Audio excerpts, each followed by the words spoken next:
Bonjour à tous et bienvenue dans ce nouveau podcast d'Advocad. Je m'appelle Valentin Tonti-Bernard et j'ai décidé de créer ce podcast pour vous permettre de découvrir la vraie vie des avocats. Quel est leur parcours, quelles sont leurs activités, mais aussi quel est leur business. Anomia, c'est un cabinet de conseil en stratégie exclusivement dédié aux cabinets d'avocats. Notre objectif est de permettre aux avocats d'atteindre leurs ambitions en utilisant les méthodes de l'entreprise appliquées à la spécificité des cabinets d'avocats. Et concrètement, ce qu'on fait, c'est de la formation business, du coaching business ou encore des missions de conseil en stratégie à l'intérieur des cabinets. Aujourd'hui, dans ce nouvel épisode, j'ai le plaisir de vous faire découvrir ma conversation avec Mylène Baucher-Robinet. Maître Baucher-Robinet est avocate au barreau de Paris. Elle intervient en restructuring et a créé son cabinet il y a quelques temps. Dans ce podcast, elle vous expliquera les méthodes qu'elle a mises en place pour développer son activité, la typologie de deal sur laquelle elle intervient et les méthodes qu'elle a utilisées pour faire grandir sa structure.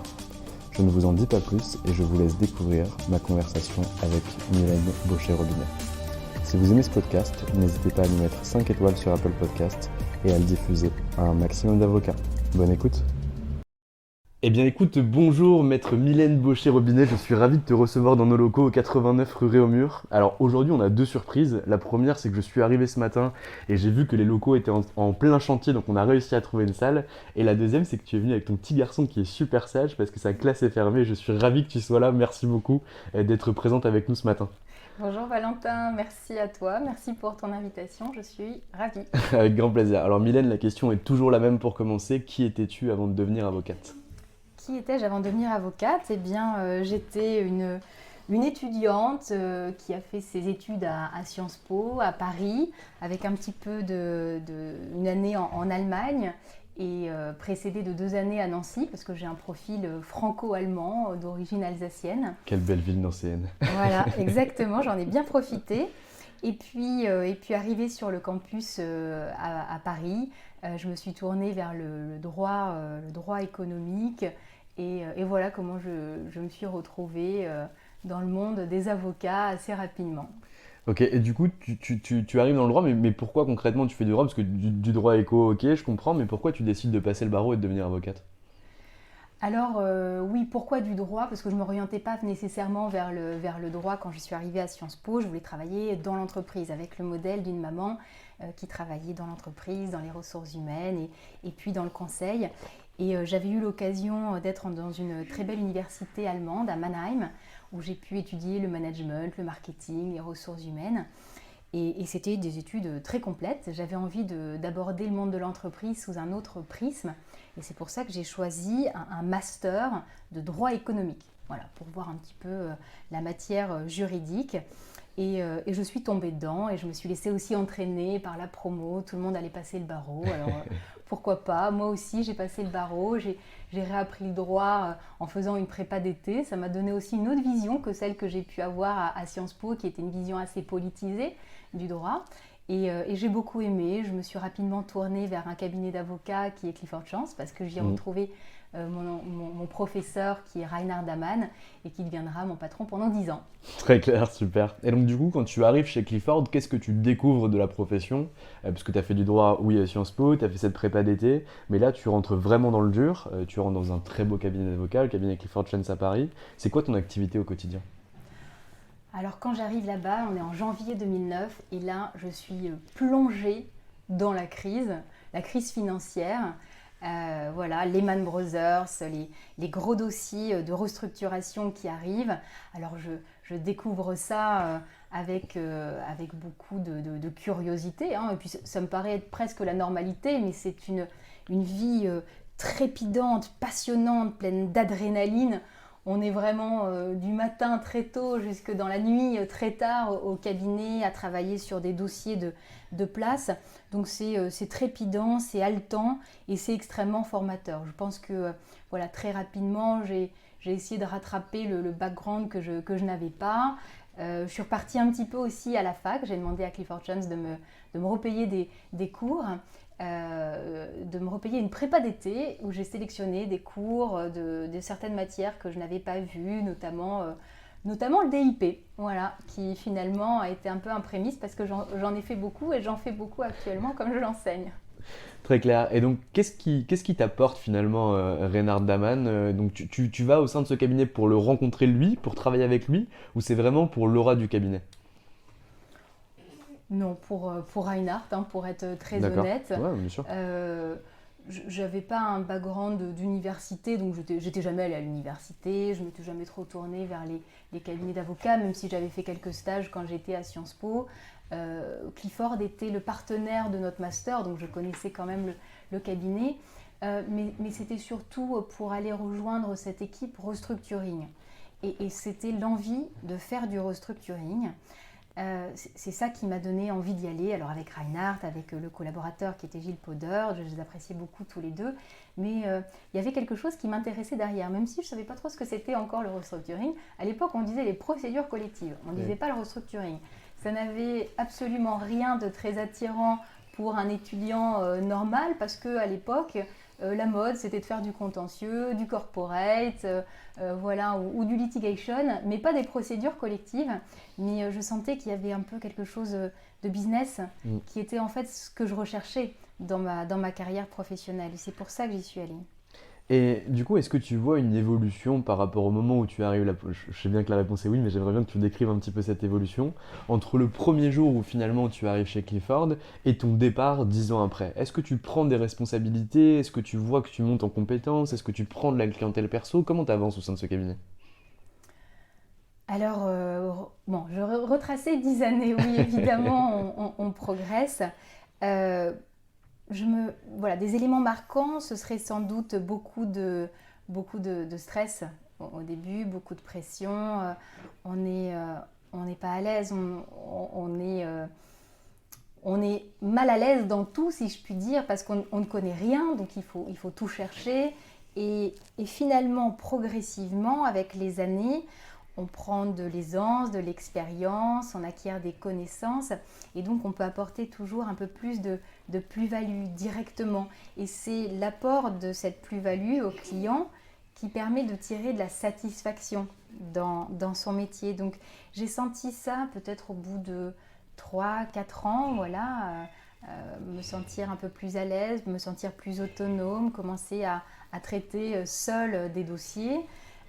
Et c'est vrai que c'est à partir de ce moment-là où j'ai commencé à prendre vraiment beaucoup de plaisir dans le traitement des dossiers. Et puis, évidemment, ce que j'ai beaucoup aimé aussi, c'était une activité extrêmement variée chez Clifford Chance et que j'essaie d'avoir toujours maintenant dans mon activité parce que on écrivait des articles, on enseignait la Commission européenne, on avait une réflexion sur l'évolution des lois, les réformes. On avait des activités annexes, on ne se contentait pas de traiter des dossiers. Et c'est ça qui m'a plu et que j'essaie de continuer à faire, avec les cours aussi. Voilà. Donc tu avais en fait cette côté opérationnel où bien sûr nécessairement tu dois traiter les dossiers, tu dois monter en compétences, apprendre ta matière et la pratique de ta matière, mais également un peu ce que tu avais aussi à Sciences Po où tu avais une vision assez politisée du droit que tu as continué finalement à appliquer en travaillant sur l'avenir du restructuring, etc. Oui, exactement. Je pense que ça me plaît beaucoup d'être dans la prospective, dans la construction, parce que quand on parle de la réforme, et c'est sûr qu'on le faisait beaucoup avec le droit européen, on parle de la construction européenne, on parle de l'harmonisation européenne. Et je pense que ça, c'est quelque chose qui m'a toujours tenu à cœur.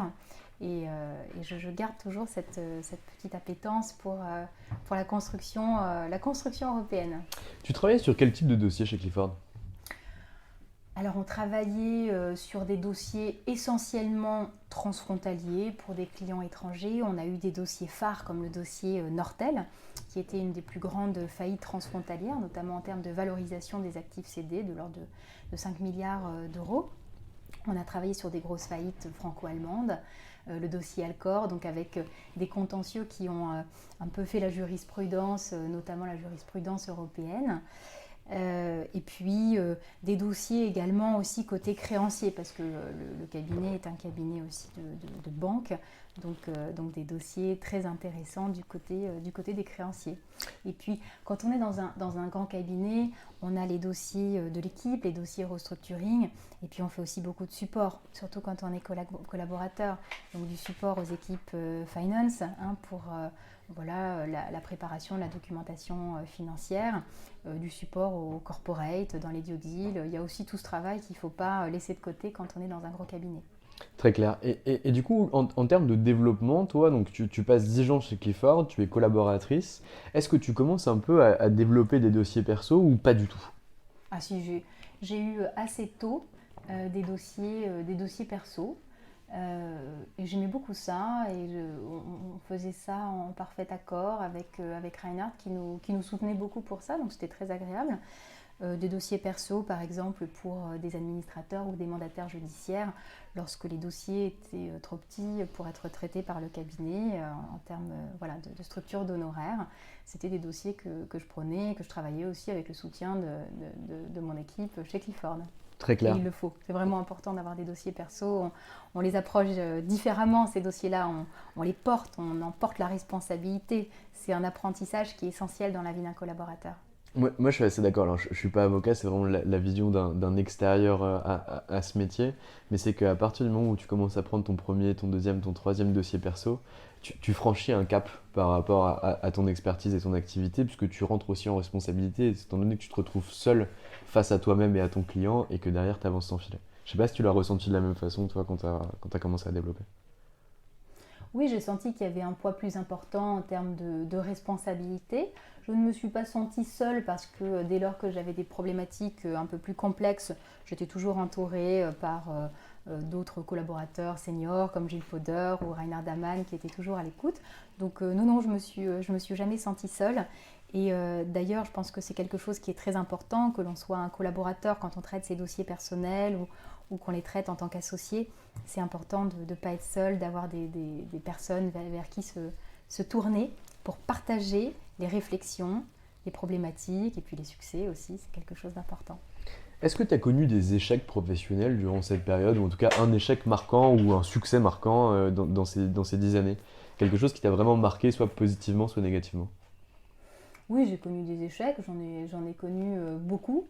Des échecs peut-être dans la conduite des dossiers, parce que on ne peut pas toujours gagner ses dossiers, mais c'est comme ça qu'on apprend. Et puis d'ailleurs aussi des échecs dans la vie professionnelle, parce que j'aurais peut-être aimé monter plus vite, plus haut, ou rejoindre d'autres cabinets quand j'avais pris la décision de partir de Clifford. Mais tout ça, ça m'a permis d'avancer et en réalité, je me dis qu'aujourd'hui, eh bien, je suis là où je suis très contente d'être où je suis. Donc, si c'était pour me permettre d'arriver là où je suis, c'est très bien comme ça. Super.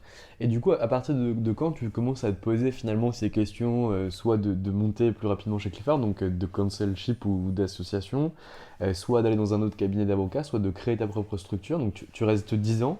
Ces bribes de questionnement commencent à arriver à partir de quelle période? Je pense que c'est quand même au bout de 7 ou 8 ans d'expérience, oui, 8 ans Ouais. d'expérience, on commence déjà effectivement à préparer l'avenir parce que ça commence à faire long dans un cabinet. Il faut aussi montrer au marché qu'on est capable de prendre des responsabilités, en tout cas qu'on en a envie. Parce que, on peut aussi faire le choix de rester collaborateur et je le respecte tout à fait. Ça peut correspondre à certaines personnalités, mais c'était pas mon envie. Et puis, eh bien, j'ai su que en réalité, je ne pouvais pas monter au sein de Clifford Chance parce que aussi j'étais un peu trop junior dans le sens où j'étais pas encore cancel, qu'il n'y avait pas de place de cancel. Donc en fait, l'étape n'était pas la bonne pour moi, c'était pas le bon timing pour moi. Donc pour évoluer, il fallait partir. Voilà, il fallait partir et je voulais le faire avec le soutien de mon Mm. associé. Voilà, donc j'ai eu toute une réflexion, des recherches voilà, que j'ai faites pendant un certain temps. Donc après, j'ai mis 2 ans effectivement à franchir le cap. Mais oui, c'était une décision que j'ai pu mûrir assez longuement et de manière entourée. Et comment le prend Reinhard du coup quand tu viens le voir et que tu lui dis voilà écoute Reinhard moi j'ai besoin de partir, je vois que finalement les planètes sont pas alignées ici ou que c'est pas le bon timing pour moi, je pourrais pas monter, pas de place de console, pas de possibilité de devenir associé, moi c'est mon objectif de devenir associé. Je vais partir parce qu'il n'y a pas de place pour moi. Est-ce qu'il le vit comme certains associés le font, comme étant une trahison où tu lui plantes un couteau dans le dos? Ou est-ce que c'est plutôt un accompagnement et un suivi, et en fait il t'encourage à le faire ou il t'accompagne dans un climat de confiance pour le faire? Non, je pense qu'il a bien compris. Il ne pouvait que le comprendre. Ensuite, effectivement, la question, c'était celle de l'accompagnement. Mais bon, je pense qu'il faut se rendre à l'évidence. Une fois qu'on prend son bâton de pèlerin et que l'on dit que l'on va faire sa carrière, voilà, se développer ailleurs, on a quand même une réflexion. Même si on a des conseils, on est seul. On est seul face à soi-même, face à ses réflexions. Et puis on ne peut que l'être parce que c'est quelque chose qui est extrêmement personnel, intime par rapport à ses choix de vie, de carrière, ses réflexions sur le type de structure dans lesquelles on veut aller. Donc oui, après, voilà, je me suis retrouvée quand même face à moi-même avec des conseils et de l'aide, aussi beaucoup d'amis, avocats qui avaient pu déjà faire cette démarche ou étaient en cours de faire cette démarche, mais c'était important d'avoir aussi leurs conseils, de savoir comment on pouvait préparer un BP, par exemple, préparer un BP et discuter avec des chasseurs, avec des cabinets. Et donc là, tu décides finalement de partir au bout de la 8e année. Tu prends 2 ans finalement de réflexion, parce que c'est quand même dur de quitter un cabinet et un peu un mentor, ou en tout cas quelqu'un que tu avais suivi dès le départ pour rejoindre ce cabinet. Dans quel cabinet tu as envie de travailler? Comment tu fais ton choix finalement par rapport aux cabinets de place qui sont présents? Alors, au tout début, c'était très simple. Je ne jurais que par les cabinets anglo-saxons. Il n'y avait rien d'autre. De toute façon, je n'avais connu que ça. Et je ne voyais que ça comme étant la réussite, en fait. Être dans un cabinet anglo-saxon et devenir associé d'un cabinet anglo-saxon. Donc j'ai eu des échanges avec des cabinets anglo-saxons. Et puis, au fur et à mesure de mes rencontres, j'ai élargi mes recherches et mon ouverture d'esprit. Et tant mieux, parce qu'effectivement, j'ai mis le pied ensuite dans un cabinet bien français, Auguste de Bouzy. Et alors, comment ça se passe quand tu arrives chez Auguste? Et déjà, comment se passent les négociations? Qu'est-ce que tu essaies de négocier? Est-ce que tu négocies immédiatement l'association? Est-ce que tu négocies un consulship qui va durer 1 ou 2 ans pour que tu fasses tes preuves et que tu passes associé? Comment ça se passe? Alors oui, c'est cette deuxième hypothèse. C'est un consulship dans la perspective d'une association pour développer avant tout l'activité des restructurations à l'international aux côtés de Laurent Cotterêts. Donc voilà un peu le contexte. Et j'ai découvert un cabinet qui a une force de frappe extrêmement puissante, une très belle clientèle. Et je suis vraiment, vraiment contente d'être passée par cette étape d'un cabinet français pour apprendre un peu d'autres structures, d'autres façons de fonctionner. Pour moi, ça a été une étape essentielle, extrêmement enrichissante de passer par un cabinet de renom français. Et qu'est-ce que tu vois comme différence, par exemple, en termes de vie quotidienne ou d'organisation du travail? Alors je sais que c'est particulier parce qu'on parle d'un département et pas du cabinet au global, mais entre ce que tu as vu avec Reynard chez Clifford et ce que tu vois avec Cotterêts chez Auguste? Oh, sur le fond des dossiers, pas grand-chose, mais peut-être sur la forme, quelque chose qui est assez marquant. C'est vrai que quand vous êtes dans un cabinet anglo-saxon, en tout cas Clifford Chance, on parle en anglais. On parlait beaucoup en anglais.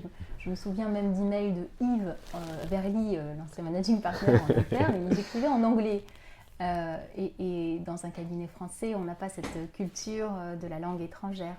Voilà peut-être un exemple. Et puis c'est vrai que quand on est dans un cabinet anglo-saxon, on est tourné vers sa société mère. Donc là, c'était Londres, les conflits tchèques, les explications sur des dossiers. Ils se font toujours avec les partenaires de Londres, un partenaire responsable, une relation client avec les banques, etc. Surtout dans les dossiers de restructuration financière. On n'est plus tourné évidemment vers une maison mère à l'étranger et puis des questions de communication, de compréhension. Donc lui, Laurent, il a une clientèle en restructuring mais assez franco-française sur des très beaux deals. Toi, ton objectif en allant chez Auguste et ce que tu vends sur ton BP, c'est le développement de clientèle internationale avec un axe prioritaire ou en tout cas une dominante sur le franco-allemand. C'est exactement ça. Et comment ça se passe? Bon, ça se passe bien, effectivement. Moi, j'amène effectivement quelques clients étrangers chez Auguste de Bouzy. On a beaucoup de travail. C'est toujours extrêmement intense. Donc ça se passe très bien, mais très vite, d'autres opportunités s'offrent à moi. Raconte-nous ça. Alors effectivement, vers la fin de l'année, je suis en contact avec des personnes avec qui j'avais déjà été en contact lors de ma recherche initiale, qui m'indiquent que cette fois-ci, ils ne veulent plus développer leur cabinet, mais créer une boutique avec moi et d'autres associés du restructuring. Et cette opportunité, je la trouve formidable. Formidable pour me lancer parce que ce que je veux avant tout, c'est être entrepreneur. Et donc, je saisis cette opportunité. Voilà. Explique-moi un truc. Quand tu fais ta recherche finalement, quand tu veux partir de Clifford pour aller dans d'autres cabinets, tu ne jures que par des cabinets anglo-saxons. Tu élargis ton scope finalement de réflexion pour aller chez Auguste Debouzy, pardon. Et là, on te propose quelque chose de te lancer dans l'entrepreneuriat et finalement, tu y vas. Qu'est-ce qui s'est passé pour que tu ne jures que par les anglo-saxons et qu'à la fin, tu te retrouves à créer finalement ta boutique de niche en restructuring où tu vas être vraiment entrepreneur au day-to-day?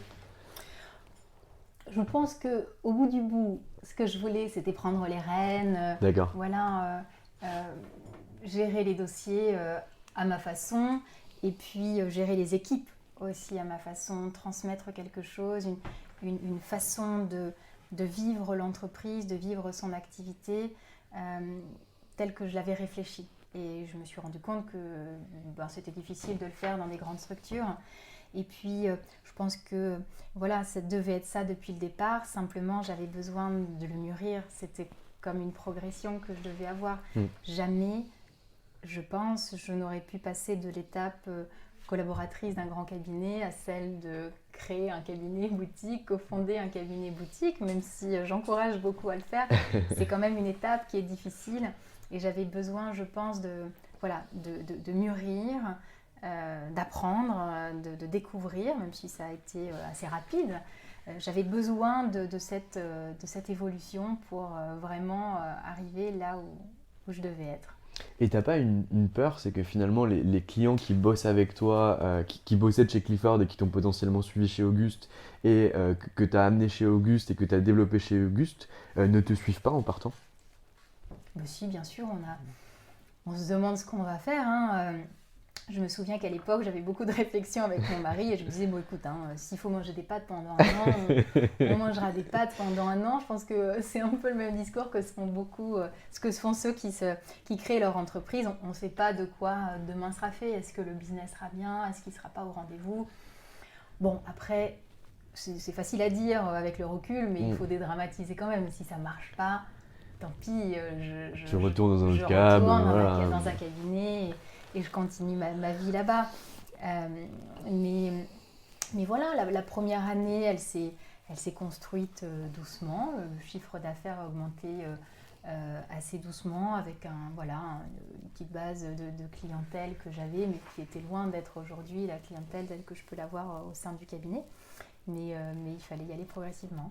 Et alors, comment tu te développes suite à cette création de cabinet? Tu travailles sur ton réseau? Comment tu fais venir finalement les clients que tu as? Je comprends bien comment tu les fais venir, tu les appelles, tu leur dis je change de cabinet, suivez-moi. Mais pour le reste des clients et par rapport à ton positionnement de marché, comment tu fais? Parce que tu es positionné comme étant une future associée d'Auguste Debouzy. Là, tu te retrouves à créer ton cabinet. Qu'est-ce que ça change au quotidien par rapport au message que tu délivres à tes clients? Oui, alors déjà en restructuring, on fait du one shot, donc Ouais. Il faut quand même comprendre que j'ai pas pris les clients d'Auguste Debouzy, je les ai pas ramenés, ça s'est pas du tout passé comme ça. J'avais quelques clients que j'avais déjà préalablement et qui ont continué à me suivre pour des dossiers de contentieux, des dossiers un peu au long cours. Et de toute façon, les missions, en 6 mois, on va dire, la restructuration est faite, le dossier est fermé. Et ce n'est pas nécessairement l'objectif. Il a fallu en fait reconstruire progressivement un positionnement pour pouvoir attirer une clientèle. Et alors, le positionnement du cabinet aujourd'hui, c'est quoi? Le positionnement du cabinet n'est pas du tout ce que je pensais être à l'époque. Déjà. Rien ne s'est passé comme prévu, mais ce n'est pas une mauvaise chose. Mais c'est vrai qu'à la création, il faut avoir une vision stratégique. Comment je peux me démarquer, comment je peux essayer de récupérer un petit peu de dossier en me différenciant des autres. Donc l'idée, c'était de faire du franco-allemand. Je savais qu'en franco-allemand, j'avais une capacité d'aller chercher des dossiers, des beaux dossiers qui pouvaient venir à moi plutôt que d'autres cabinets parce qu'effectivement, j'avais un petit plus à offrir, une bonne connaissance de la langue et de la culture et du droit allemand. Donc voilà, je me positionnais sur le franco-allemand, sur la reprise d'entreprise.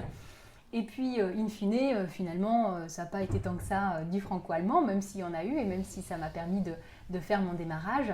Finalement, l'activité, elle a augmenté avec une clientèle qui est aujourd'hui essentiellement des débiteurs, alors que, comme je le disais, je pensais que je serais beaucoup plus côté créancier, prendre quelques mandats de banque, même si j'ai eu des second opinions, des choses comme ça, sur des dossiers très intéressants, des beaux dossiers de place. Mais finalement, la clientèle, elle s'est construite différemment, avec des clients, y compris des très grands groupes et majoritairement des beaux groupes, qui ne recherchent pas nécessairement un nom, qui recherchent de la plus-value, vraiment de la plus-value sur du restructuring, sur des questions transfrontalières. Et alors, comment on t'identifie sur ce secteur-là, justement? Parce qu'en fait, on peut penser de façon assez simpliste que finalement, un nom est adossé à une plus-value. Toi, tu arrives à montrer le contraire, ou en tout cas, pas pour dire que tu n'as pas de nom, mais en tout cas, tu n'es pas aussi connu, par exemple, qu'un cabinet comme Clifford Chance. Comment tu fais pour leur montrer justement cette plus-value avant qu'ils te sélectionnent? Alors déjà, il faut construire son réseau, son réseau à l'international. Donc depuis longtemps, depuis Clifford Chance, je construis ce réseau à travers les associations internationales, à travers les échanges que je peux avoir au niveau des conférences internationales pour me faire ma place sur la scène des restructurations internationales. Et ensuite, effectivement, vous devenez un point de contact de cabinets étrangers, par exemple. De cabinets restructuring étrangers qui n'ont pas de cabinet en France ou pas de bureau, d'équipe restructuring en France. Donc ça, c'est un point essentiel. Et puis voilà, un dossier apporte le suivant, les choses viennent assez naturellement, mais c'est vrai que quand on fait du restructuring, je disais, c'est du one shot, il faut en permanence être une tête chercheuse de dossiers. Voilà, il faut en permanence communiquer et aller chercher les dossiers. Surtout côté débiteur, parce que côté créancier ou banque, ça peut être plus simple entre guillemets, parce que par définition ils ont plus de participation, donc les dossiers peuvent être plus fréquents. C'est vrai que côté débiteur, ce que tu arrives à faire, c'est un réel tour de force. Merci. Pour l'instant, je suis bien contente. Effectivement, on a eu une très forte activité en 2020, encore plus forte en 2021. Je pense que l'année 2022 va continuer sur cette lancée, avec de gros dossiers qui nous demandent beaucoup d'investissement. Et puis aussi des dossiers pour des PME de plus petite ampleur, mais qui sont extrêmement aussi intéressants en termes de droit, de questions juridiques. Très clair. Aujourd'hui, tu n'es pas seul au sein de ton cabinet, tu as une associée, tu as recruté des collaborateurs, tu as recruté des stagiaires. Comment tu as pensé ce développement? Parce que j'entends bien ce que tu dis par rapport à la stratégie pour te différencier, le franco-allemand, chercher des débiteurs, etc. Et pour construire ton équipe et construire ton cabinet, comment tu l'as réfléchi? Comment j'ai réfléchi ma construction Ouais. d'équipe? C'était une évidence de toute façon dès le départ qu'il fallait grossir, que je ne pouvais pas être seule. En tout cas, l'activité ne me le permettait pas. Le recrutement a été difficile, je dois l'avouer, quand on est une boutique qui n'est pas nécessairement connue des étudiants. Il faut aller chercher les talents, il faut savoir recruter. C'est vraiment pas une mince affaire. Au-delà de ça, la décision de recrutement, quand c'est quand c'est le premier recrutement, elle est difficile. Le second recrutement est plus facile et je pense que ça ira de plus en plus facilement avec les prochains recrutements. Mais oui, il faut construire des équipes qui soient motivées et qui soient passionnées. C'est ça essentiellement qui est mon driver. J'ai envie d'avoir des gens autour de moi qui vibrent de la même manière quand on fait face à une nouveauté, quand il faut être pugnace sur les dossiers, quand nous avons des problématiques innovantes, uniques. C'est ça qui nous fait vibrer, on vibre ensemble. C'est quoi tes objectifs pour la suite? Mes objectifs, continuer à développer le cabinet sur Paris, peut-être en province. Ça, c'est une réflexion que nous avons. Et continuer notre croissance sur le restructuring. Rester une boutique qui apportent de la plus-value à nos clients, quels qu'ils soient, quelle que soit leur taille, en matière de restructuration sur des dossiers complexes. Et du coup, en se spécialisant, parce qu'on voit par exemple des cabinets en droit social, je sais pas, Clichy-Granger, ils font tous du droit social, mais sur des parties extrêmement minces de ce droit-là, donc avec des domaines d'expertise importants, sur la protection sociale, sur des points très particuliers. Est-ce qu'on pourrait retrouver la même chose dans ton cabinet d'avocat sur son développement, où on aurait des spécialistes, par exemple, des procédures de conciliation, d'autres des mandats ad hoc, d'autres de la sauvegarde simplifiée, d'autres de la sauvegarde classique, des choses comme ça, ou pas du tout? Alors, c'est vrai que en restructuring, on ne va pas dissocier prévention, procédure collective, même si par exemple au sein de notre cabinet, on a quand même avec Véronique une expertise très marquée sur le judiciaire, sur les procédures collectives, grâce à son parcours en études d'administrateur judiciaire. Et après, pour ce qui me concerne, on a effectivement une spécialité dans la spécialité qui est les restructurations transfrontalières. Le droit international de la faillite avec le DIP droit commun et puis le droit européen que j'enseigne à Lyon maintenant depuis 3 ans. Et effectivement, quand on arrive sur l'international, c'est quand même quelque chose qui est extrêmement particulier. C'est un droit qui est complexe. Et puis, au-delà de ça, il faut aussi avoir une approche comparée. On ne peut pas dissocier les restructurations transfrontalières et l'approche du DIP de la connaissance des autres droits. Quand on a une réflexion sur la stratégie de restructuration à l'international, quand on a des échanges avec des interlocuteurs étrangers, il faut qu'on se comprenne non seulement en parlant une langue commune, mais il faut qu'on comprenne nos références, notre façon de penser et d'appréhender le droit des restructurations. Donc voilà, ça c'est quand même une petite spécificité et c'est ce que j'essaie de développer au sein du cabinet. Très clair. Il y a quelque chose qui m'interpelle et du coup j'aimerais bien que tu m'expliques ta recette magique. J'ai vu, donc tu viens de nous dire que tu travailles majoritairement en judiciaire grâce à la spécialité que vous avez développée, au parcours de Véronique, etc. Et tu m'expliques que 2020 et 2021 sont de superbes années pour vous en termes de développement. Alors que j'ai plus les statistiques en tête, mais je crois qu'il y a eu à peu près 50% de procédures judiciaires de moins que finalement sur des années classiques comme 2019. Comment vous avez réussi finalement à tirer votre épingle du jeu par rapport finalement à cette diminution importante du nombre de procédures collectives ouvertes?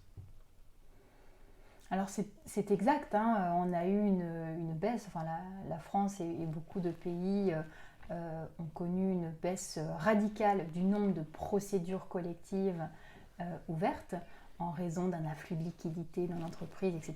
Et puis il y a d'autres La raisons. perfusion. Voilà, la perfusion qui explique ces statistiques. Ça ne veut pas dire qu'on n'a pas d'entreprise en difficulté au demeurant. Le nombre de procédures de prévention, alors ça dépend selon certains tribunaux, a pu diminuer, voire rester stable. D'accord. Néanmoins, effectivement, on a pu tirer notre épingle du jeu à travers un certain nombre de dossiers, de gros dossiers d'ampleur, comme la restructuration Lionnaire, qui nous ont bien occupés, et qui nous occupent toujours. Après, en étant une boutique, on ne peut pas avoir 20 dossiers. Ouais. On va suivre un certain nombre de clients, mais ça sera, alors pour ce qui me concerne, trois dossiers principaux que l'on peut suivre de manière intense sur une période donnée. Très clair. Oui, donc toi tu as un business finalement, un business model qui est un business d'ultra spécialiste, de neurochirurgien, où finalement derrière tu ne vas traiter que peu de dossiers, mais à très forte valeur ajoutée, et donc nécessairement avec des honoraires en conséquence, et tu ne traiteras pas de la masse, c'est-à-dire que tu n'auras pas 10-15 dossiers par mois que tu vas pouvoir traiter du fait de la taille de ta structure et du fait de ton positionnement. C'est exactement ça. On s'est posé la question, notamment à travers un très grand client institutionnel qui nous avait approché assez rapidement après la création du cabinet pour savoir si on traitait ces dossiers sur de la masse, mais qui nécessitait une structuration différente du cabinet, avec plus de recrutement immédiat. Et on n'a pas souhaité, pour le moment, s'orienter effectivement sur de la masse, sur des petits dossiers d'ampleur.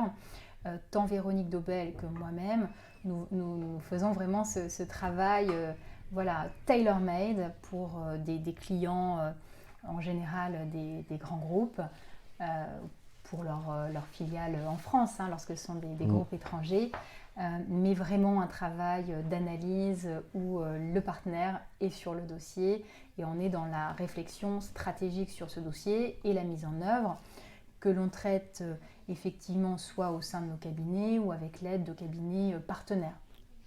J'aime beaucoup la réflexion parce que cette prise de hauteur que tu as sur ton activité, elle est super intéressante parce que je ne connais pas beaucoup d'avocats qui auraient refusé un afflux de dossiers lors de leur création ou très rapidement lors de leur création en disant on va vous envoyer plein de doses et là on dit non, mon activité c'est pas ça aujourd'hui, c'est pas ce que j'ai envie de faire, moi je vais rester sur un très faible nombre de dossiers à valeur ajoutée et franchement c'est assez intéressant et ça me permet de pousser un peu la réflexion. Ce n'est pas le client qui fait la spécialité de l'avocat, mais c'est l'avocat qui choisit les clients avec lesquels il va bosser. Ça, c'est le luxe que j'ai choisi, Tu as raison. effectivement, de pouvoir sélectionner mon activité, faire ce qui me passionne, parce que c'est vraiment une passion, j'ai envie de m'amuser. Alors, c'est pas négatif, mais j'ai envie d'avoir du plaisir, de l'enthousiasme dans mes dossiers. Je le Ça trouve s'entend. effectivement voilà, dans les problématiques que je vais traiter, la complexité de ces problématiques. Euh, je n'ai pas envie et je trouve que j'ai de la chance de pouvoir refuser les dossiers qui ne m'apportent pas, qui ne sont pas susceptibles de m'apporter cette satisfaction. Très clair. Mylène, je t'ai déjà pris pas mal de temps ce matin. Est-ce que tu aurais un message de fin à destination potentiellement de potentiels collaborateurs qui pourraient t'écouter pour rejoindre ta structure, de stagiaires, d'associés, de clients, de qui tu veux? C'est la carte blanche pour toi. Eh bien, avec plaisir. Et ben, je vais rester sur cette thématique de l'enthousiasme, de l'envie, du plaisir. Je pense qu'il est absolument essentiel d'aller chercher et si l'on peut, de trouver dans sa vie professionnelle du plaisir. Parce qu'au final, notre vie professionnelle, c'est la quasi-totalité de notre vie. En tout cas, quand on est avocat, on travaille beaucoup. Et il faut vraiment vivre sa vie professionnelle avec passion pour n'avoir aucun regret. Mylène Baucher-Rominet, je te remercie pour cet entretien. J'ai pris beaucoup de plaisir à échanger avec toi. Je te souhaite toujours autant de plaisir, d'enthousiasme et de joie de vivre. Et bon développement pour ton cabinet avec Véronique Debelle. Merci beaucoup, Valentin. Et voilà, c'est fini pour aujourd'hui. J'espère que cet épisode vous a plu. Pour découvrir tous les contenus qu'Anomia propose, vous pouvez vous rendre sur www.anomia.fr.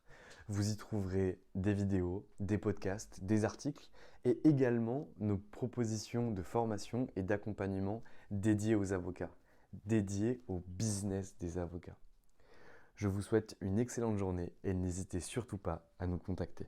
À bientôt.